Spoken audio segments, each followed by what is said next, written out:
ओम साईराम. मी रवींद्र जोशी. खरं तर पारायणामध्ये परीक्षेची संकल्पना मागच्या वर्षी माझ्या मनामध्ये निर्माण झाली. मग अनेक प्रश्न होते, काय होईल काय नाही. मागच्या वर्षी गाडीलकर साहेबांनी या माझ्या संकल्पनेला मूर्तरूप देण्यासाठी परवानगी दिली आणि मागच्या वर्षी पारायण परीक्षा झाली. मागच्या वर्षी जवळपास 4,500 सहभागींनी त्याच्यामध्ये सहभाग घेतला होता. यावर्षी बक्षीसं काय होईल कसं होईल माझ्या मनामध्ये अनेक शंका होती आणि चौधरी साहेबांची गाठभेट झाली आणि गाडीलकर साहेबांना आदल्या दिवशीच मी अर्ज देऊन आलो होतो की 5 लाख रुपयांची बक्षिसं यावर्षी आपण वाटू. पण 5 लाख कुठून गोळा करायचे, मग गावातील लोकांकडे मला जावं लागणार, हे करावं लागणार, शंका होती मनामध्ये. तर बाबांच्या मंदिरामध्ये जेव्हा चौधरी साहेबांची गाठभेट झाली आणि तिथं जेव्हा चौधरी साहेबांनी विषय काढला की असं मला करायचं आहे, तर चौधरी साहेबांनी किती खर्च येईल साधारणपणे, तर चौधरी साहेबांना मी म्हटलं की लागतील 1,00,000-2 लाख रुपये. तेव्हा जास्तीचे बक्षीस वाटा, जेवढे लागतील तेवढे बक्षीस वाटा, मी द्यायला तयार आहे. त्यांचा दानशूरपणा पाहून आणि आदल्या दिवशीच मी गाडीलकर साहेबांकडे अर्ज दिला होता. बाबांनी माझी ती सगळी मागणी 1 स्ट्रोकमध्ये पूर्ण केली. नंतर त्याच दिवशी दुपारी मी बसलो होतो की आता पुणेरी पगड्या वाटप केल्या पाहिजे किंवा पैठणी साड्या वाटल्या पाहिजे पहिल्या 5 जणींना. तर माझ्या मनात मी फक्त इच्छा व्यक्त केली आणि संध्याकाळी 1 तासाने लगेच हेमंतजींचा मला फोन आला. हेमंतजींचा फोन आल्यानंतर त्यांनी म्हणे की आपण पैठणी साड्या वाटू पहिल्या 5 जणींना आणि पुणेरी पगड्या देऊ पहिल्या 5 जणांना. मी अतिशय भारावून गेलो. म्हणजे मी जी इच्छा व्यक्त केली होती बक्षीस देण्याची ती बाबांनी स्वतःहून पूर्ण केली. बाबांनी मला एकाही व्यक्तीकडं पैसे गोळा करायला, बक्षिसे गोळा करायला बाबांनी मला पाठवलं नाही. हा बाबांचा मला मिळालेला खऱ्या पद्धतीनं आशीर्वाद आहे. कदाचित बाबांनी चौधरी साहेबांना आणि हेमंत वैद्य गुरुजींना बुद्धी दिली असावी की मी हे काम करतोय तर तू याला जाऊन मदत कर, असं बाबांनी यांना सांगितलं असेल. आणि खरं सांगतो की गाडीलकर साहेबांनी जी परमिशन दिली, तसेच भाऊसाहेब रामचंद्र चौधरी साहेब आणि हेमंत वैद्य गुरुजी यांनी जी मदत केली त्याच्यामुळं खऱ्या अर्थाने मला पाठबळ मिळालेलं आहे. पुढच्या वर्षी आपण अधिक विस्तृत स्वरूपात हे घेऊ. परंतु यावर्षी इम्पॅक्ट काय झाला, पारायण परीक्षेचा परिणाम काय झाला की घराघरामध्ये जाऊन लोक साईचरित्र उघडून वाचू लागले. बाबांनी दिलेलं तत्वज्ञान, बाबांच्या काळात घडलेल्या घटना साई चरित्रामधून त्या वाचू लागले, समजू लागले.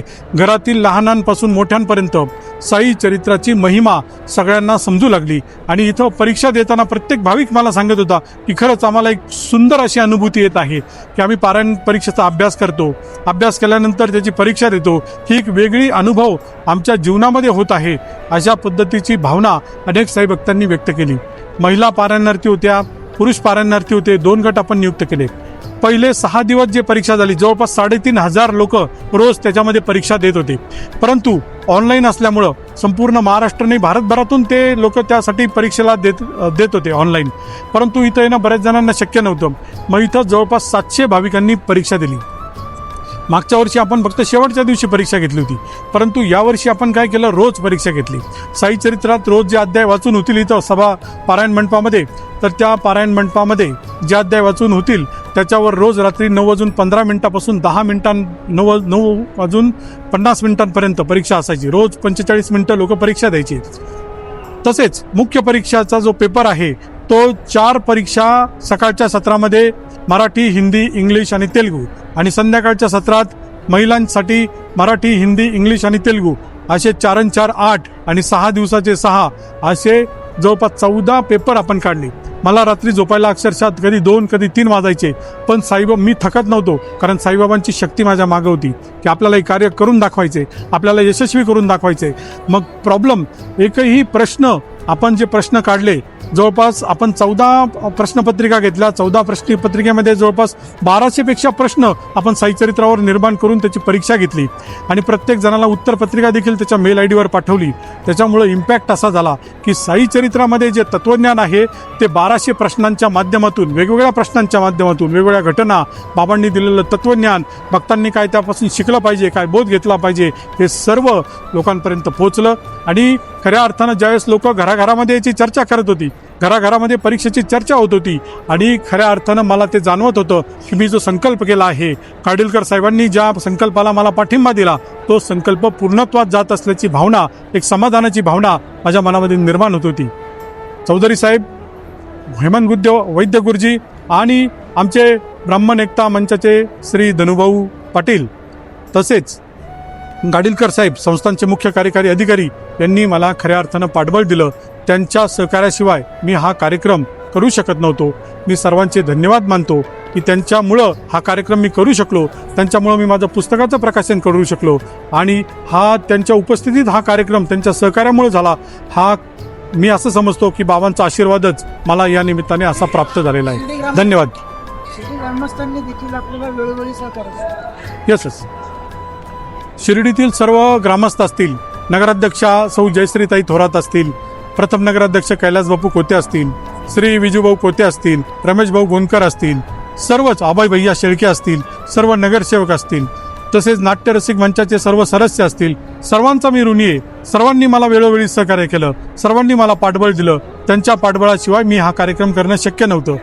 यापुढील काळातही आपण बऱ्याच साई भक्तांची मागणी, जवळपास 3,500 लोकांचा ग्रुप झालेला आहे, तर सगळ्यांची मागणी का आपण तुम्ही दर गुरुवारी रोज परीक्षा घेत चला. तर मी सर्व साई भक्तांना सांगू इच्छितो, इथून पुढल्या काळात देखील आपण महिन्यातून 2-3 परीक्षा नक्की घेत जाऊ. साईबाबांची जी शिकवण आहे, साईबाबांनी जे तत्वज्ञान सांगितलेलं आहे ते समाजाच्या प्रत्येक व्यक्तीपर्यंत पोहोचवण्याचं काम यापुढे आम्ही सर्व मिळून करणार आहोत. आणि बाबांनी तशी आम्हाला प्रबळ इच्छा द्यावी, प्रबळ ते काम आमच्याकडून करून घेण्यात यावं, हीच मी साईचरणी प्रार्थना करतो. धन्यवाद. पण किती परीक्षार्थींना बक्षीस वितरण केले, किती नंबर निघाले? खरं तर आदरणीय साईबाबा संस्थांचे मुख्य कार्यकारी अधिकारी श्री गोरक्ष गाडीलकर साहेब यांच्या सूचनेनुसार महिला पारायणार्थींना 21 बक्षिसे आणि पुरुष पारायणार्थींना 21 बक्षिसे अशी बक्षिसे गोल्डच्या स्वरूपात वाटण्यात आली. 22 कॅरेटची गोल्डची साईबाबांची प्रतिमा आपण चौधरी साहेबांनी बक्षिसे घेऊन दिली. त्याचबरोबर ट्रॉफी दिल्या. हेमंत वैद्य गुरुजींनी पुणेरी पगड्या दिल्या आणि पैठणी साड्या दिल्या. त्याचबरोबर आपण पितळी ब्रासचे अत्यंत उत्कृष्ट क्वालिटीचे दिवे दिले की ज्याची किंमत मार्केटमध्ये 1200 रुपये. आम्ही ते होलसेल रेटमध्ये आणले आणि जवळपास 126 + 52 म्हणजे जवळपास 250 दिवे आम्ही या ठिकाणी दिले की जेणेकरून हा भक्तीचा दिवा, हा ज्ञानाचा दिवा, हा श्रद्धेचा दिवा प्रत्येक घराघरात कायम तेवत राहील. आणि म्हणून हे दिवे वाटपाचा संकल्प चौधरी साहेबांची मनाची इच्छा होती, त्यांच्या पत्नीची होती, त्यांच्या मुलाची होती की दिवा देण्यात यावा. हा ज्ञानाचा दिवा आहे असं त्यांचं कायम म्हणणं होतं. आणि चौधरी साहेब माझ्याबरोबर बोलत असताना कायम बोलत असतात की साईचरित्र हा वाचण्याचा ग्रंथ नाही, साईचरित्र हा जगण्याचा ग्रंथ आहे. खरोखर मी त्यांच्याकडे पाहून ते साईचरित्र खरोखर जगत असतात. अनेक त्यांनी सामाजिक उपक्रमात सहभाग घेतलेला आहे आणि त्याच्यातूनच मला प्रेरणा मिळाली. आणि साईबाबा अशीच प्रेरणा मला माझ्या मनामध्ये त्या प्रेरणेची, त्या ज्ञानाची वाद अशीच अखंड तेवत ठेव, हीच साईचरणी मी प्रार्थना करतो. श्री साई सच्चरित्र पारायण परीक्षा 2026 मध्ये माझ्यासमोर सर्वात मोठे आव्हान होते की प्रश्नपत्रिका कशी काढायची. मी जसं नीट, JEE यासारख्या एक्झामचे पेपर सेट करतो त्याच पद्धतीनं साईचरित्राचा पेपर मला सेट करायचा होता. तर पेपर अतिशय अवघड काढला होता मी. अनेक साईचरित्रातील सेंटेन्स दिले होते आणि त्याच्यापैकी किती खोटे किती खरे हे साई भक्तांना ओळखायचं होतं. अनेक सांख्यिकी माहिती होती, अनेक साईबाबांनी ज्या ज्या गोष्टी पात्राच्या संदर्भात होती, घटनांच्या संदर्भात होती. मग असा पेपर सेट केला आणि सर्वात जो हायेस्ट आलेला आहे पुरुषांमध्ये ते अभयकुमार दुनाके सर, त्यांना 70 पैकी 56 गुण मिळालेले आहेत. म्हणजे त्यांचे फक्त 28 प्रश्न 35 पैकी बरोबर आलेले आहेत. 35 प्रश्न होते, त्यांनी 28 प्रश्न अतिशय अचूक सोडवले. त्याचबरोबर एक अमृते नावाच्या मॅडम आहेत नेवाशाच्या, त्यांना 64 गुण मिळालेले आहेत. महिलांचा पेपर थोडा सोपा काढला होता. पुरुषांमध्ये अनेक दिग्गज होते. राजू रामजी सोनवणे, त्यांचे जवळपास आत्तापर्यंत 550च्या वर पारायण त्यांनी केलेले आहेत. ते सुद्धा या परीक्षेत सहभागी झाले होते. त्यांचा 4था नंबर आलेला आहे. असे दिग्गज या ठिकाणी सहभागी असताना त्याच्यामुळं अशा पद्धतीनं आम्ही या पारायण परीक्षेचं नियोजन केलेलं आहे आणि अतिशय उत्कृष्ट पेपर आपण काढला. काठिण्य पातळी उत्कृष्ट ठेवली. त्याच्यामुळं बक्षिसांची जी शान आहे ती राखली गेलेली आहे. कोणालाही आउट ऑफ मार्क कुणी आउट ऑफ मार्क पाडू शकले नाही. म्हणजे साईचरित्राचा अभ्यास अजूनही आपला बाकी आहे. आपल्याला अजूनही साईचरित्र वाचायचं आहे, ही भावना लोकांच्या मनामनात रुजलेली आहे. ओम साईराम.